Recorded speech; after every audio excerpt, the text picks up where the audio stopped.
Então, nesse momento, nós vamos respirar bem profundamente.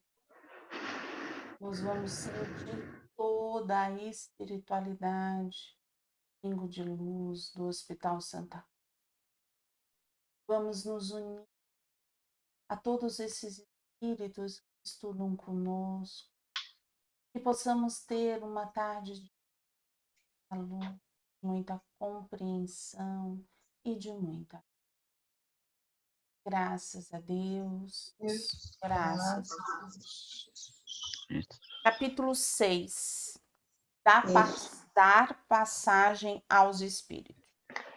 Escute seus sentimentos, neles encontram-se os recados profundos da alma, que solicita sempre aquilo que é o melhor para a nossa vida. Aprenda a ouvi-los. Eles são um espelho sagrado no qual se refletem todos os comandos da nossa consciência. E nossa consciência é Deus em nós. Novamente, está falando a mesma coisa do estudo que a gente fez do Escutando os Sentimentos, né? Escutando os sentimentos. Vai buscando esse self. Eu acho que assim, vai martelando, uma hora a gente aprende isso daí, a gente começa a escutar os nossos sentimentos, não é? Então vamos lá para o capítulo? Esse daí você já tinha anotado, nem tinha visto que você tinha anotado. Como ele diz que ele anotou o livro inteiro. Vamos lá. Alguma coisa nessa primeira página? Eu só marquei o último parágrafo da 64. Quem tem medo de errar, eu também marquei esse aí. Então leia. Eu fui do medo também. Pode ler, Solange. Quem tem medo de errar toma contato com o sentimento de falibilidade. Sentir-se falível, experimentar a frustração, ter de admitir que não realizamos da melhor forma a tarefa a nós delegada é muito doloroso. E é verdade. A gente fica se culpando, né? Pura verdade. É verdade. Isso para mim é muito verdadeiro. Por que a gente também? O que traz essa verdade? Por que a gente se culpa? Porque a gente quer uma perfeição, porque a gente sabe que a gente é capaz de fazer melhor. Isso. E a gente às vezes não fez porque, vamos fazer desse jeito. Aí quando a gente vê o resultado, a gente não fica satisfeito. A gente precisa... E às vezes não é nem dessa forma, como você fala assim, eu sei que eu sou capaz, mas vou fazer de qualquer jeito. Às vezes você tem um deslize por um erro besta que você se distraiu. E aí você erra e alguém te chama atenção. Eu detesto ser chamada atenção por uma coisa que eu sei fazer e por uma distração eu errei. Nossa, eu fico me culpando de raiva. É verdade. A gente está falando das coisas materiais e nas coisas das nossas decisões de vida. Damares, você conseguiu o livro? Ainda não. E nas nossas decisões de vida? Pior é. Também, né? Porque a gente só errou depois que passou um tempo que não está dando nada certo. Porque na hora que a gente escolhe a decisão da vida, a gente acha que é a mais certa. Ninguém escolhe, vou por aqui porque é errado. Não. Mas aí depois que a gente vê que o negócio não está dando certo, fala, puxa, acho que eu escolhi errado, não era para cá, era para lá. Mas não é tão tranquilo assim, né? Você sabe qual que é o Não é. Eu estou exemplificando. Quando a gente escolhe errado na vida, a gente não tem a quem culpar. Você é o único culpado. E aí, o que você vai fazer com essa culpa? Vou dar para quem quiser, né? A Olivia falou aquele dia, a culpa é minha, eu dou para quem eu quero. Eu adorei isso. Sente e chora e sente o amargor da decisão. Eu posso só fazer uma proposta? Em vez de sentar, chorar e amargar a decisão, por que a gente não olha e fala assim, aprendi a lição, vou fazer diferente a partir de mesmo. Eu posso falar uma coisa para vocês? Quando eu casei com meu primeiro marido, eu gostava dele, mas os meus pais já viam que ele não tinha nada a ver comigo. né? Porque eu sou 220 e ele era 50. Mas eu estava apaixonada, me casei. Nos separamos e depois resolvemos voltar. Depois de um tempo, a gente voltou. Meu pai sentou comigo no quarto e falou assim, filha, eu, como pai, eu sou obrigada a dizer para você que você está à beira de um abismo. Você vai continuar? Vou. E ainda falei que ia. O que eu vou fazer? Mas aí tinha que vir o meu filho mais velho, o Rafael, né? Foi aí que eu tive o meu filho mais velho. Tinha que ser, mas olha, me curei da paixão. Me curei. Graças a Deus que eu tive o Rafael e vi que ele não era a pessoa para a minha vida. Pronto, passou. Mas eu passei por isso. A questão é essa. Justamente o início do capítulo de hoje, né? A gente precisa... Como é que ele dizia no início mesmo, né? Escute seus A gente sentimentos. precisa escutar os nossos sentimentos. Sabe por quê? Porque se a gente escutasse os nossos sentimentos, a gente prevenia essas decisões erradas. Sabe o que acontece? Sim, mas aí se eu tivesse ido pela palavra do meu pai, quem está de fora vê uma situação que você não vê. Né? Então, mas é que a gente escuta aquilo que a gente quer escutar e não o que está acontecendo. Sabe? Se a gente olhar os nossos sentimentos, não naquele momento da paixão, tá bom? No momento da paixão, realmente é a coisa mais difícil de a gente escutar o sentimento, né? Mas, de repente, o que é escutar o sentimento? É a gente olhar por tudo aquilo que a gente passou na nossa vida com relação àquela coisa que a gente está analisando. E falar assim, qual que é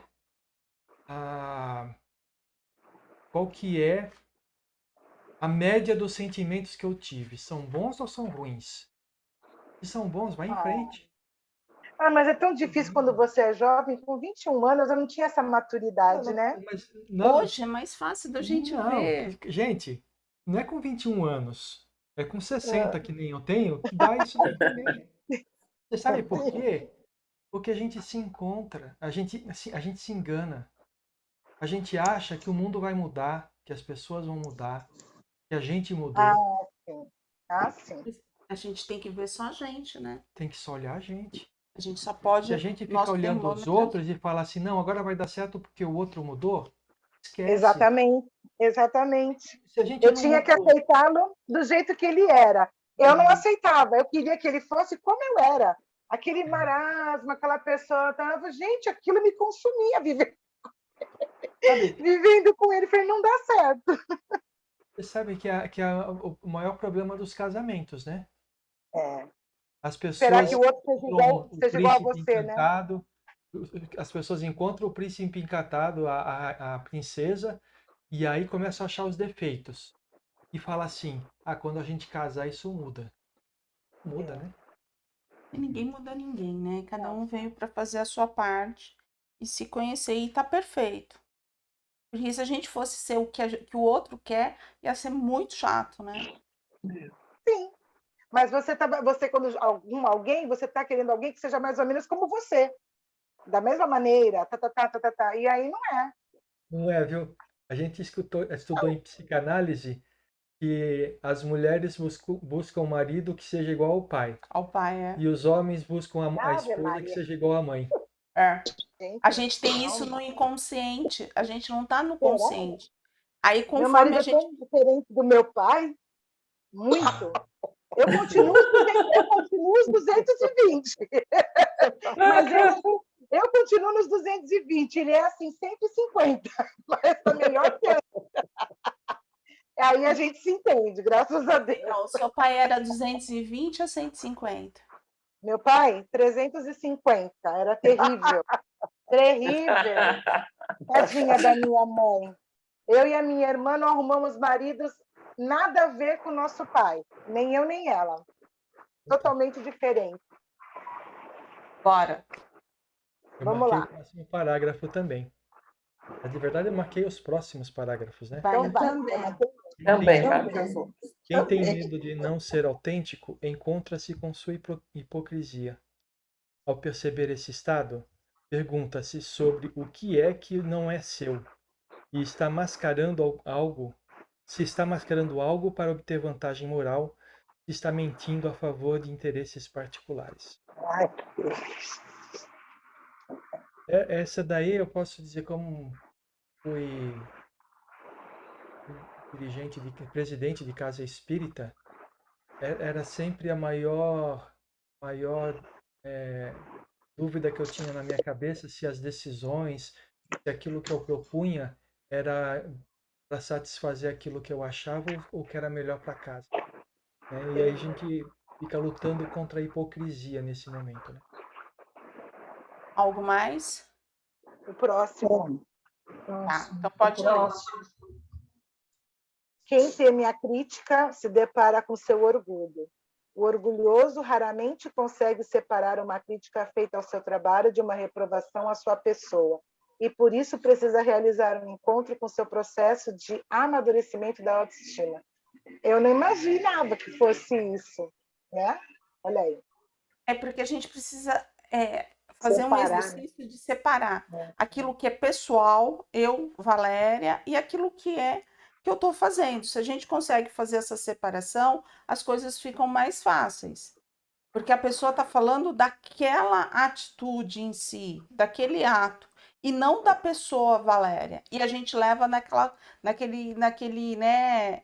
Ó, ele está falando de mim. E aí a gente entra aqui no processo de defesa. A gente vai se defender. Faz parte. E quando a gente já vê, a gente está num embololô, dependendo.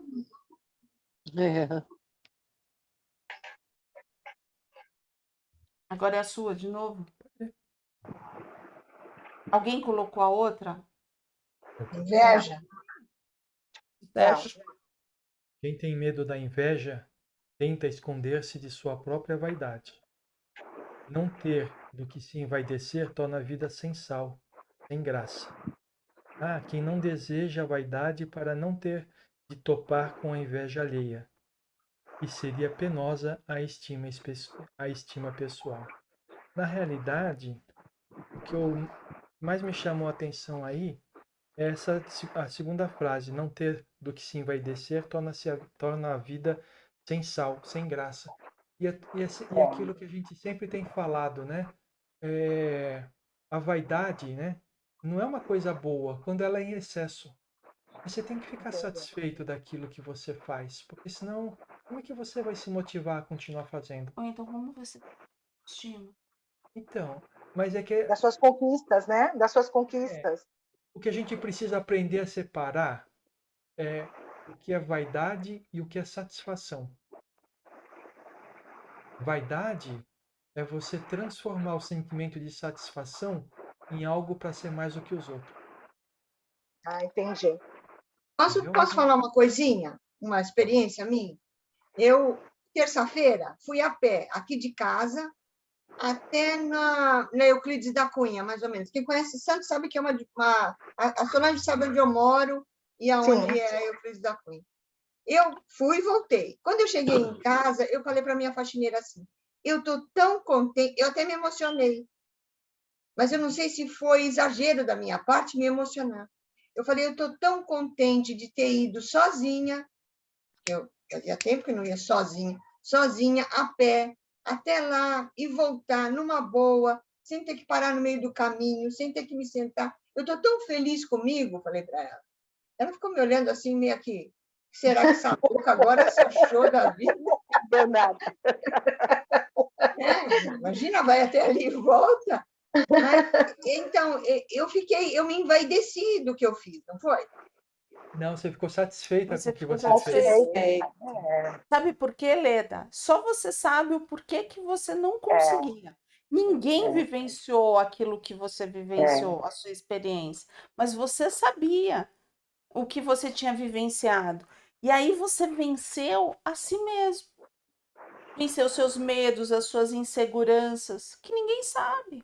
Você vê a diferença? Se você tivesse chegado e falado para ela assim, eu consegui até lá, você não consegue. Aí sim. Aí é vaidade. Aí é diferente. Então, Aí você é está diferente. você tá se Eu cheguei e falei, eu estou tão sobrepondo. satisfeita, eu estou tão contente. Isso. Você está se sobrepondo a uma outra pessoa por uma conquista sua. E isso é vaidade. Agora, É. puxa, há quanto tempo eu não fazia isso e eu consegui.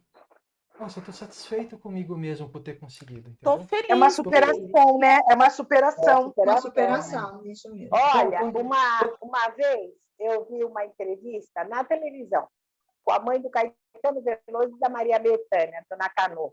E o repórter falou assim: a senhora tem muito orgulho dos seus filhos, muita vaidade dos seus filhos. Ela, na mesma hora, ela falou assim: não, eu não. Não, eu tenho satisfação de ser mãe dele. Aquilo ficou tão marcado, já faz anos que eu vi. Ficou tão marcado na minha cabeça o jeito humilde dela falar. Não, eu só tenho satisfação dos meus filhos. quando a gente fica com essa dúvida, acho que é um bom meio de a gente poder tranquilizar o nosso coração isso que eu estou sentindo é alguma coisa que me faz superior às outras pessoas ou é alguma coisa que me faz superior a mim mesmo? A mim é. Eu estou vencendo as minhas dificuldades, Estou né? vencendo os meus obstáculos.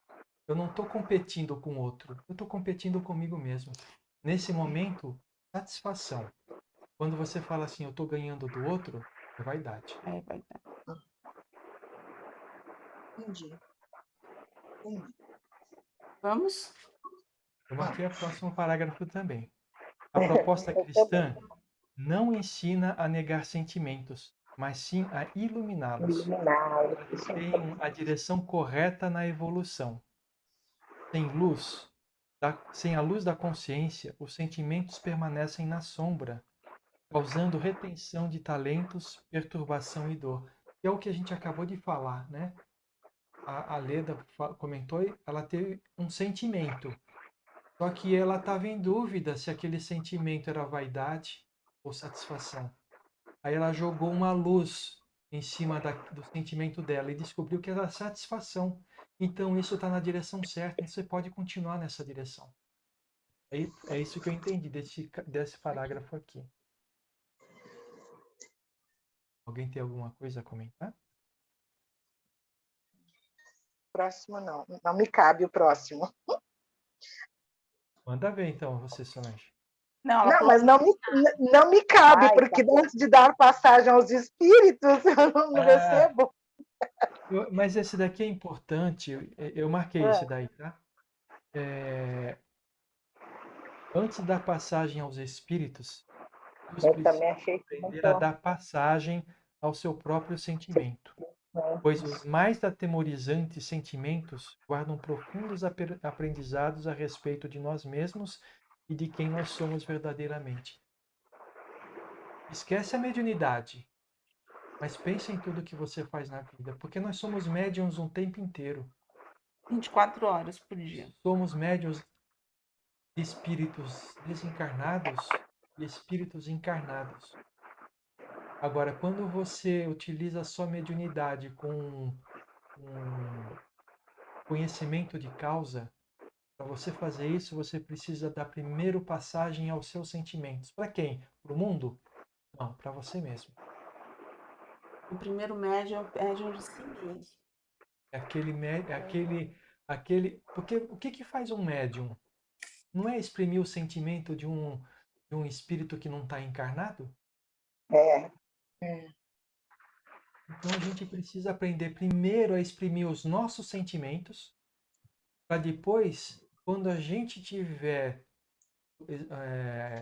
trabalhando a mediunidade, a gente exprimir os sentimentos do espírito que está se comunicando sem a interferência dos nossos sentimentos. Para quem não fez o curso de médiums, não conhece como é que é a mediunidade, talvez fique até um pouco abstrato compreender isso.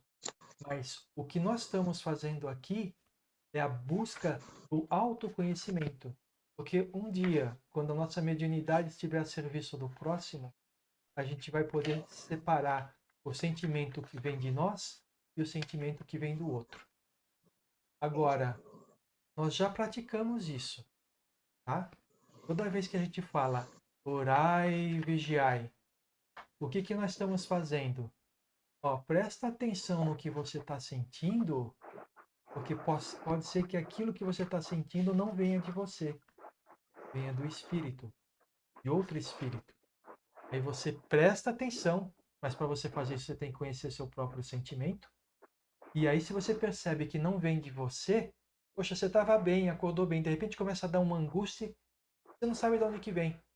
Então, você conhece o seu sentimento. Essa angústia, se não teve nada que pudesse gerar essa angústia em você, ela vem de fora. Então, Entendi. conheça o seu sentimento para você conhecer, saber de onde que vem os sentimentos que passam por você. E se não vem de você isso não está te fazendo bem, ore para poder correr. Ou ele vem de você e você não conhece. Exatamente. Porque muitas vezes você vai dar passagem por um espírito que você diz, eu não sei por que ele veio por mim, mas esse sentimento está dentro de você. E você não conhece esse sentimento. Você atraiu a afinidade com outro espírito. Entendi. Entendeu? Entendi. E aí você vai ficar se questionando o porquê daquilo. E se você for buscar dentro de você, você tem esse sentimento. Mas você vai ter que buscar bem profundamente, você vai ter que ser verdadeiro com você mesmo para que você compreenda. Porque esse irmão só está do seu lado para ele poder te ajudar, para que você tire as suas máscaras, as suas telas de proteção e você ajude esse irmão e se ajude também para evoluir. Eu vou dar o assunto é muito relevante, eu vou dar o spoiler dos próximos capítulos, né? Não, Porque a gente já falou isso em outros capítulos e no outro livro.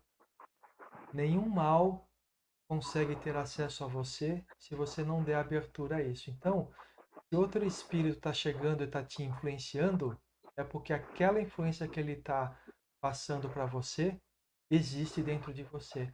Por isso que Uma a gente precisa afinidade, escutar os né? nossos... Isso. Por isso que a gente precisa escutar os nossos sentimentos, porque só assim a gente vai poder aprender a lidar com eles. é aí que a gente, talvez assim, você vai escutar os seus sentimentos. Mas se você tiver ainda naquela coisa de não ir tão profundo, você vai continuar escutando os sentimentos do raso. E você não vai compreender. Agora, Mas se eu, você. mas eu não comentei se era raso ou profundo. É escutar os próprios sentimentos. Isso, é esse o ponto. Entendeu?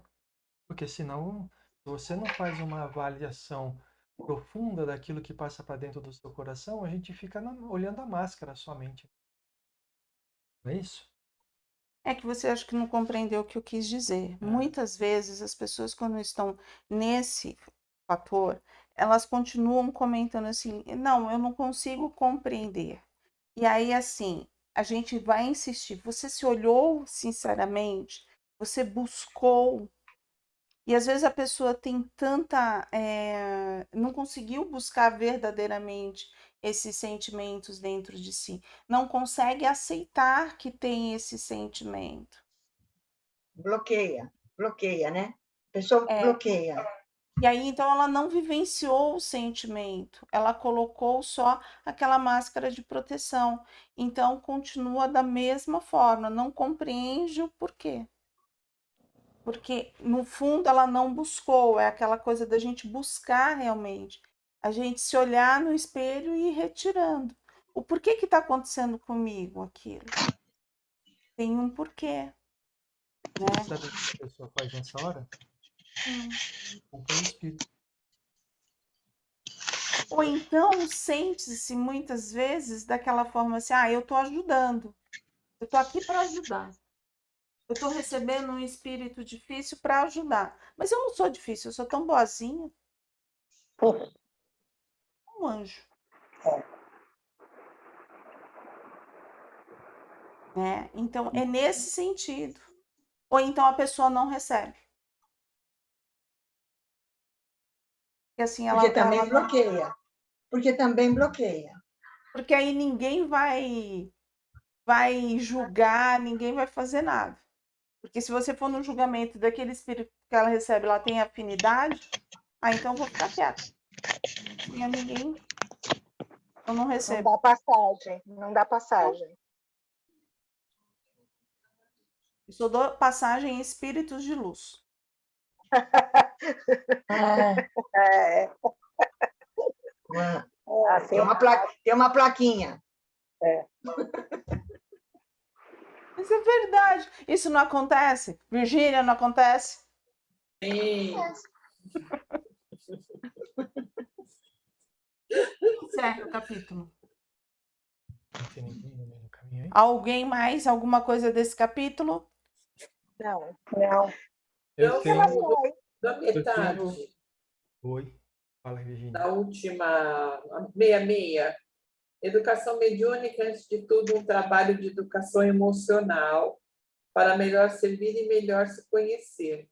Se houver rigidez a respeito das manifestações afetivas, haverá rigidez mediúnica, como diz Pascal. Rigidez mata os bons sentimentos. Educação emocional. E depois fala, né, que a rigidez mata os bons sentimentos. É. O Cristo jamais se excusava, não repelia aquele que o buscava, fosse quem fosse.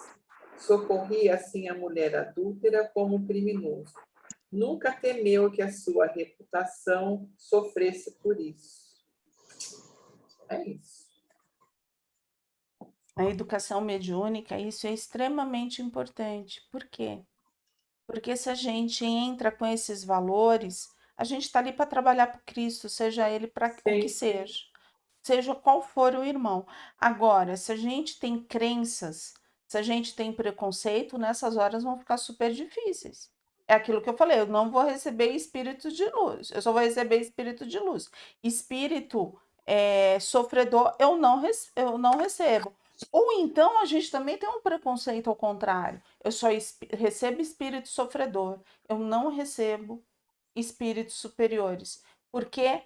Porque eu não me sinto capaz de fazer isso. Então, tudo isso são as nossas crenças. A gente Mas precisa. Oi, Valéria. Você percebe, você ou outro médico que está ali para trabalhar, você percebe a energia do que é bom, do que é ruim? É isso? Eu não entendo. Sim, Para você dar passagem Sim. ou não. sim. A gente A consegue através vibração, a desses... vibração. Isso, ó. Vocês mesmos, ó. Vocês já conhecem a vibração do Ruiz, vocês já conhecem a vibração do Lua, do Caboclo, do Pretinho Velho, da Maria do Rosário, vocês conhecem totalmente, não conhecem? Sim. Quando a gente fala de assuntos polêmicos, como que fica a vibração? Exata. Exato. Entendeu? A gente não precisa nem falar de espírito para espírito, a gente muda a vibração. Então, um espírito que tem um sofredor tem uma vibração muito mais pesada, muito mais doída, vem com uma ansiedade. Às vezes aqui a gente faz vibrações diariamente, a gente vai conversando. A gente não sente quando aquele companheiro não tá legal? Sim, sim. Isso é vibração, então a gente sabe que ali já existe uma negatividade. Não é que a pessoa é negativa, é que aquele dia não tá no 100%. Então a gente sabe sim, quando é um espírito superior, um espírito mais elevado que a gente, ele tem uma vibração muito mais suave, muito mais leve. E a gente estuda para a gente se aperfeiçoar nisso, para que a gente não tenha envolvimento com zombeteiros, com brincalhões, com pseudo-sábios. Muito bom. É bastante estudo.